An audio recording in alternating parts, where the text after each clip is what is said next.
Permintaannya supaya Ustadz ceramah menyentuh hati. Sementara saya biasanya ceramah menyentuh telinga saja karena suara keras. Malam ini diminta menyentuh hati. Tapi sedikit banyak dari internet, di YouTube itu banyak juga saya dapat SMS, kami tersentuh dengan ceramah Ustadz. Itu pengakuan sendiri, bisa dilihat. Kami komen-komen mereka, ceramah Ustadz menyentuh hati kami. Jadi kalau malam ini ada yang tak tersentuh, itu bukan salah ceramah saya, memang hati itu sudah tak ada lagi. Bercanda, bukan serius. Bapak Ibu yang dimuliakan Allah Subhanahu wa ta'ala, apa yang disampaikan Pak Kepala Kanwil tadi adalah hadis Nabi Muhammad sallallahu alaihi wasallam. Ala fil jasadi mudghah, ketahuilah di dalam jasadmu itu ada segumpal. Idza saluhat, kalau dia baik, saluhal jasadu kulluh, yang lain ikut menjadi baik. Wa idza fasadat, kalau dia rusak, fasadal jasadu kulluh, yang lain ikut menjadi rusak. Di mana dia? Ala wahyal qalb, dia adalah hati. Maka yang pertama kali menghitam itu apa kata Allah? Kalla bal rana, ada satu titik hitam. Ala qulubihim, ada satu titik hitam di dalam hati mereka. Ketika satu titik dibiarkan berubah menjadi dua titik dibiarkan berubah menjadi 3 titik, 5 titik, 10, 100, 1000, maka dia pun menjadi hitam semuanya. Ketika hati sudah hitam, maka itulah azab di atas azab. Khatamallahu ala qulubihim. Setelah hati menghitam, terkunci, menular ke telinga. Wa ala sam'ihim. Setelah telinga, wa ala absarihim ghishawah. Padahal 3 itulah nanti yang akan ditanya di hadapan Allah. Inna sam'a wal basar wal fuad. Coba lihat, ketika akan ditanya, yang ditanya 3, tapi diawali dari telinga. Inna sam'a wal basar wal fuad, telinga, mata, hati. Tapi ketika terkunci, yang duluan dikunci hati. Khatamallahu ala qulubihim wa ala sam'ihim wa ala absarihim. Kalau hati sudah terkunci, telinga tersumbat, mata tertutup. Summum bukmun umyum. Summum bukmun umyum, peka, tuli, bisu, apapun tak lagi masuk ke telinga. Malam ini kita menyadarkan diri kita, terlebih lagi yang berceramah, jangan kau hanya sampai menyampaikan ayat saja. Hai Abdul Samad, apakah kau yang bicara itu hatimu sudah hidup?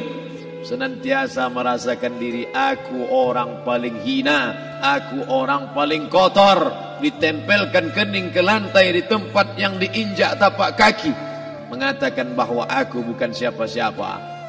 Kepala Kanwil BPN Provinsi, Kabupaten, saya tak bisa membedakan mana yang kabupaten, mana yang kota, mana pegawai tinggi, mana pegawai rendah. Semuanya rata sama. Andai dibuat acaranya di kantor, mungkin saya segan, sungkan melihat dari seragamnya, bajunya. Tapi malam ini semuanya sama. Andai tak disebut tadi Pak Kepala Kantor, Pak Kanwil, saya pun tak tahu mana Pak Kanwil, mana tidak. Fotonya ganteng pula aslinya lagi daripada foto. Artinya apa? Bahwa kalau sudah masuk ke dalam masjid, ketika engkau merasa dirimu tinggi di atas, kau bukan apa-apa, karena yang paling tinggi di badanmu pun kau tempelkan. Tapi saat kau jatuh, rendah, down, stres, kau jangan merasa rendah, karena kau tegak berdiri di hadapan Allah. Kau angkat 2 tangan, Allahu Akbar. Di dalam diri ini disebut dia dengan qalb. Kenapa disebut qalb? Orang Arab menyebut qalb qallaba, karena sifatnya berbolak-balik. Pada saat selesai salat, astaghfirullahalazim, tidak ada yang paling bersih, dia bersih. Tapi pada saat petang sore hari, yusbihu mu'minan, paginya putih, bersih, tak bernoda. Wa yumsi kafiran, petangnya hitam, Makanya dari pagi dibersihkan. Salat subuh bersih, salat zuhur bersih, condong matahari salat asar bersih, tenggelam matahari salat maghrib bersih, sempurna gelap malam salat isya bersih, tengah malam bangun tahajud munajat di tengah malam orang tertidur. Wa tusalli bil laili wan nasu niyam, engkau tegak di waktu malam di saat orang semua sedang tenggelam dalam lelap tidur panjang, tapi engkau menangis meratap mengenang dosa begitu banyak. Sab'atun yuzilluhumullah, di antara 7 yang mendapatkan naungan Allah. Yauma la zilla illa zilluh, hari itu tak ada naungan kecuali naungan Allah. Di antara yang mendapatkan naungan itu adalah rajulun zakarallah, orang yang berzikir, munajat, muhasabah diri di tengah malam, sunyi, sepi, fafadat ainahu, menetes air matanya. Berapa banyak sudah harta dititipkan Allah, berapa kupakai untuk zakat, wakaf, infak, sedekah, wasiat, hibah, ghanimah, harta rampasan perang di zaman Nabi. 7 harta yang akan menolong di hadapan Allah, 1 pun tak dipakai. Umur diberikan Allah 40, 60, 70. Berapa yang kupakai untuk menolong agama Allah? Berapa yang kupakai untuk mengingat Allah?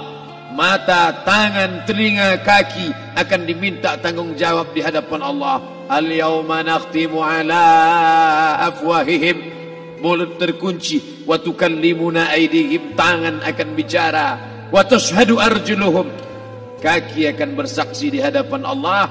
Siapa yang bisa menolong waktu itu? Kalau pernah tangan ini saat punya kekuasaan, 1 coretan tanda tangan bisa mempermudah urusan masjid. Sebutir kekuasaan yang dititipkan Allah bisa dipakai menolong agama Allah. Itulah yang akan menolong di hadapan Allah. Apa yang disampaikan malam ini, semua biaya pengurusan masjid 0. Itulah sesungguhnya yang akan menolong di hadapan Allah. Adapun harta yang disimpan, tabungan, deposito, tanah, rumah, kendaraan, semua akan tinggal menjadi harta warisan. Istri mengambil 1/4 kalau ada anak. Kalau tak ada anak, istri mengambil 1/8. 1 miliar 125 juta bulan untuk istri. Kalau dia tak tahu hukum gonogini. Kalau dia tahu gonogini, dia tuntut ke pengadilan, dipotong lagi menjadi 2.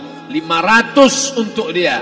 Dari yang 500 dapat lagi dia 75. 575 bulan untuk dia. Sisanya 425 diambil anak laki-laki 2 kali bagian anak perempuan. Lalu yang kita bawa mati apa? Dulu dibangga-banggakan, dihormati, dimuliakan. Yang kami muliakan al-mukarram, al-ustad. Tapi pada saat tiba masanya, yang kita bawa tak lain tak bukan innallaha la yanzuru ila ajsamikum. Allah tak menengok badan, fisik, bentuk tubuh, baju. Ini sampulnya saja. Wala ila suwarikum, Allah tak menengok rupa, wajah. Walakin yanzuru ila qulub.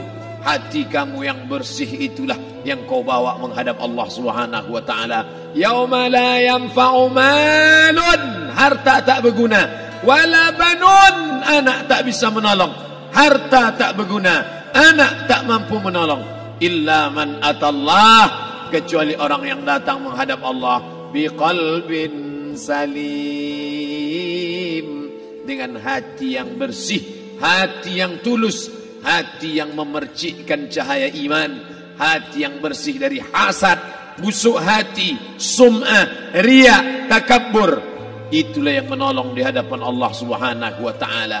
Tulang, kulu, kulit, darah, lemak, sumsum akan menjadi santapan cacing tanah.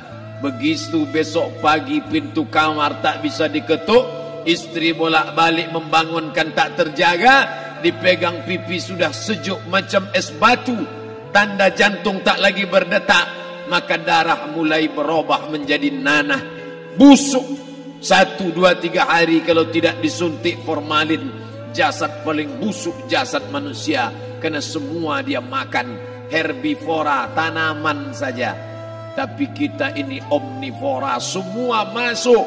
Maka begitu mati, paling bagus orang Islam paling cepat dikuburkan. Selesai acara pemakaman, habiskah masalah, muncul masalah baru. Disitulah kita baru sadar. Apa kata Imam Ali radhiyallahu an? An-nasu niyam. Semua manusia waktu hidup itu tidur. Bapak tidur, ibu tidur, saya tidur. Semua orang waktu hidup itu tidur. Falamma matu, ketika dia mati, disitulah dia baru terjaga dari tidur panjang. Saat Israel mencabut nyawa, ditarikkannya adalah satu centapan yang kuat. Disitulah kita baru terjaga dari tidur panjang. Betapa aku meninggalkan salat, betapa aku tak berzakat, betapa dulu kekuasaan. Aku lulus umur 30, pensiun 58, 28 tahun apapun tak pernah kubuat untuk agama. Sibuk membesarkan anak, sibuk mengurus warisan. Anak pun tak ingat dengan kita karena kita lupa menanamkan pendidikan agama di dalam otak kepalanya. Andai dulu pernah dia dibawa ke masjid, andai dulu pernah dia dibawa umrah, andai dulu dia dimasukkan SD IT, SMP IT, SMA IT, Islamic Boarding School, dibawa ke masjid, takkan dia lupa mendoakan selesai salat, Rabbighfirli wali walidayya warhamhuma kama rabbayani saghira. Harta yang banyak tak sempat menolong agama Allah. Anak tunggal semata wayang tak sempat dididik agama. Istri meninggalkan dalam keadaan stres susah hatinya karena dia tak diajarkan sabar menerima ridha ketetapan takdir Allah. Dan paling celaka, tak pernah anggota tubuh ini dipakai untuk berzikir, muhasabah, mengingat Allah. Tak pernah mata dipakai menengok Quran, kitab suci Allah. Tak pernah dipakai hati merenung sejenak. Apa yang akan kubawa mati menghadap Allah subhanahu wa ta'ala. Saya tak minta diajak ceramah tentang hukum zakat, hukum puasa.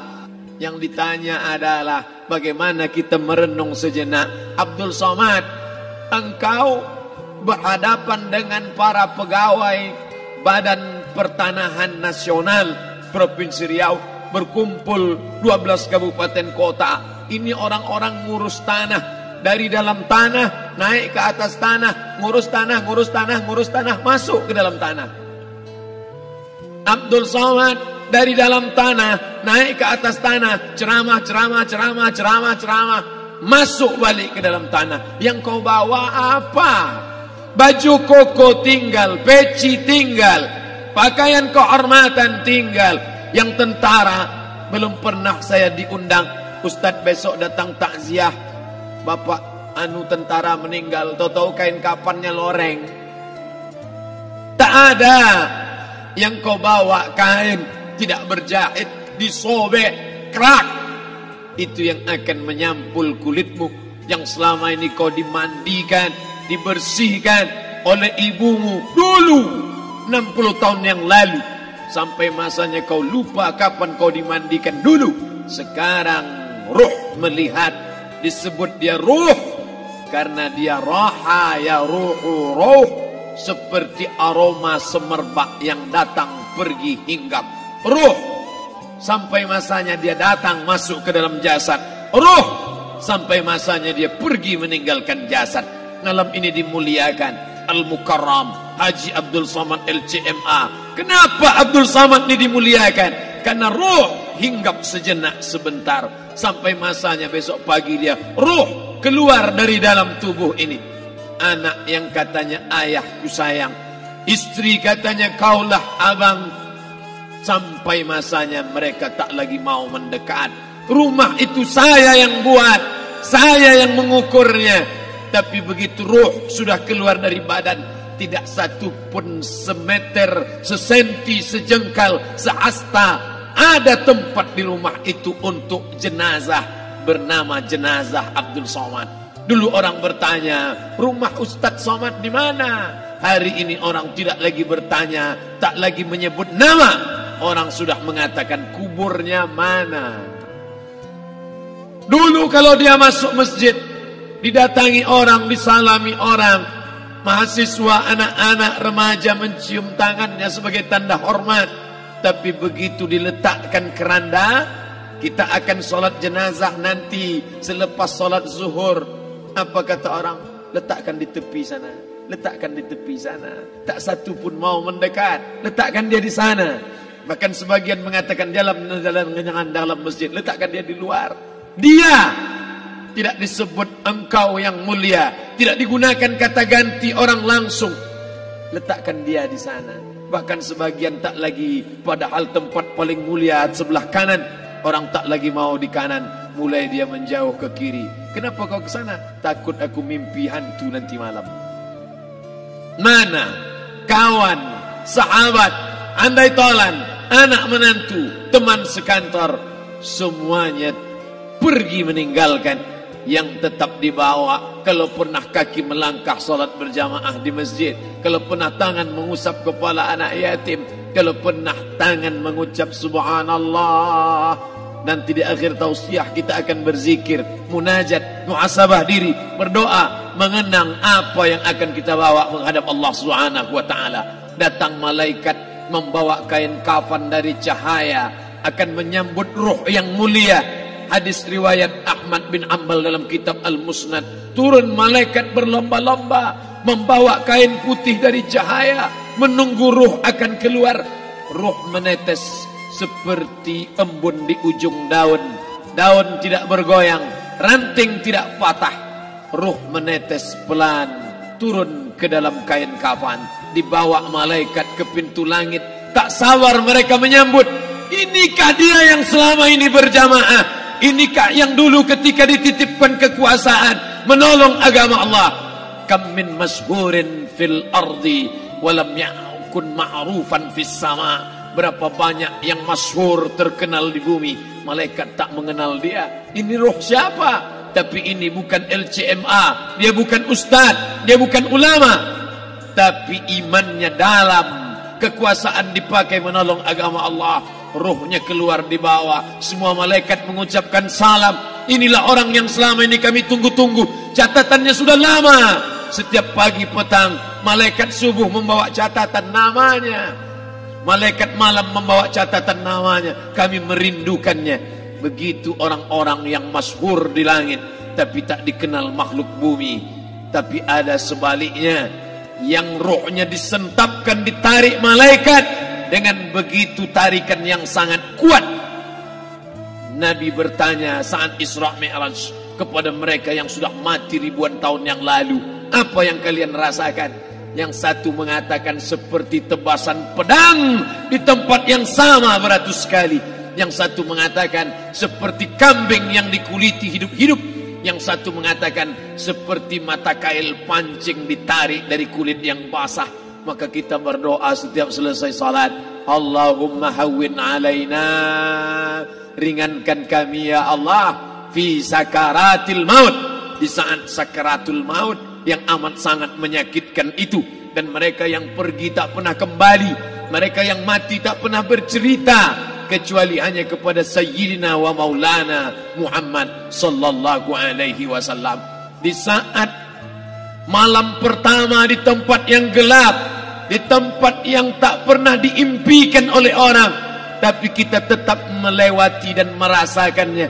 Perlahan-lahan cacing tanah, ular-ulat kalajengking akan menggerogoti kulit yang selama ini dimandikan, selama ini dipakaikan sampo yang mahal, selama ini dioleskan pelembab yang lembut. Tapi ternyata sebelum roh keluar jasad, setelah keluar, dia hanya akan menjadi santapan cacing tanah. Hancur berkeping hari demi hari. Yang pertama kali membusuk adalah mata, karena dia berisi cairan. Cairan ini mengering, busuk dan berlubang. Lalu kemudian usus sebulan di dalam tanah, mulai dia menggelembung masuk angin dan dia meletus pecah. Cacing-cacing tanah mulai datang menggerogoti, memakan. Habis lemak, tulang, kulit, bulu, sumsum, darah, jantung, empedu, limpa, buah pinggang, habis semuanya. Tinggal tulang-tulang yang memutih, dimakan oleh tanah, ditelan oleh massa, sampai akhirnya Asi bin Wa'il membawa tulang yang kering itu kepada Nabi Muhammad, baginda Sayyidina wa Maulana Muhammad. Ya Muhammad, ayuhyi rabbuka hadzal 'idham, sanggupkah Tuhanmu menghidupkan tulang yang kering ini? Nabi diam tak menjawab sampai akhirnya datang Jibril alaihi salam membawakan wahyu. Qul, katakan kepada dia. Ayat ini dibaca malam Jumat. Bapak Ibu semua hafal, kita baca. Qul yuhyiha allazi ansha'aha awwala marrah wa huwa bikulli khalqin alim.